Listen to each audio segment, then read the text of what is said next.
নমস্কার বন্ধুরা, recruitment update YouTube চ্যানেলে সকলকে স্বাগত জানিয়ে আজকে 14/3/2021 ভোট কর্মীদের ভাতা বৃদ্ধির দাবি সংক্রান্ত একটি গুরুত্বপূর্ণ আপডেট রয়েছে। আমরা জানি এবারে 2021-এর বিধানসভা ভোটে যে ভোট কর্মী বা পোলিং পার্সোনালদের কত করে তারা রেমুনারেশন পাবে বা ইলেকশন অ্যালাউন্স পাবে সেটা ঘোষণা হয়েছে বা নোটিফিকেশন জারি হয়ে গেছে নির্বাচন কমিশনের তরফ থেকে।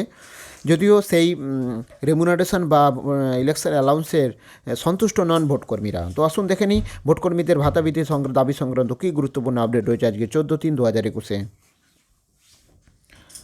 এবারে ভোটকর্মীদের ভাতা বাড়ছে না। 2014 সালে লোকসভা ভোটের সময় প্রিজাইডিং অফিসারদের প্রতিদিন 350 এবং পোলিং অফিসারদের 250 টাকার যে ভাতা ছিল, এবার বিধানসভা নির্বাচনে সেটাই থাকছে।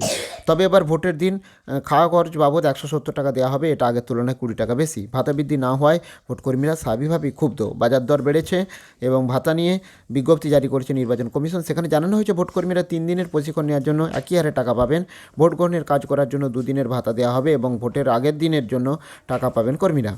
মোট 5 দিনের টাকা কর্মীরা ব্যাংকে অ্যাকাউন্টে চলে যায় এবং খাবারের খরচও টাকাও অ্যাকাউন্টে পাঠিয়ে দেওয়া হয়। এছাড়া বুথে জরুরি প্রয়োজনে খরচ করার জন্য প্রিজাইডিং অফিসার 300 টাকা পান এবং মোবাইল বাবদ প্রিজাইডিং অফিসারকে আরও 50 টাকা দেওয়া হয় এবং ভোট গ্রহণ সংক্রান্ত রিপোর্ট নিয়মিত প্রিজাইডিং অফিসারকে মোবাইলে মেসেজ করে পাঠাতে হয় এবং নির্বাচনী আধিকারিকদের অফিসে। এই দুটি খরচ এবার একই রাখা হয়েছে এবং এই নিয়ে পশ্চিমবঙ্গ রাজ্য সরকারি কর্মচারী ফেডারেশন কোর কমিটির সদস্য পার্থ চট্টোপাধ্যায় বলেন, ভাতা বৃদ্ধির সঙ্গে ভোটের আগের দিনের জন্য খাওয়া খরচ আলাদা করে দেওয়া উচিত ছিল, কারণ ভোটের আগের দিন সকাল থেকে কর্মীদের কাজে নেমে পড়তে হয়।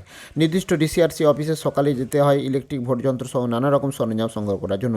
তারপর সেখান থেকে যেতে হয় নির্ধারিত বুথে। শিক্ষক সংগঠন all post graduate teachers welfare অ্যাসোসিয়েশনের সম্পাদক চন্দন গড়াই বলেন, বিধানসভা নির্বাচনে পোলিং অফিসারদের রেমুনারেশন অপরিবর্তিত রাখা অযৌক্তিক এবং ভোটকর্মীদের দূরবর্তী ডিসিতে যাওয়া ও বাড়ি ফেরা, বুথ অন্যান্য পরিকাঠামোর খরচ সহ বিভিন্ন খরচ করতে হয় এবং 6 বছর আগে রেমুনারেশন অপরিবর্তিত রাখা ঠিক হয়নি। অবিলম্বে এই রেমুনারেশন বৃদ্ধি করতে হবে।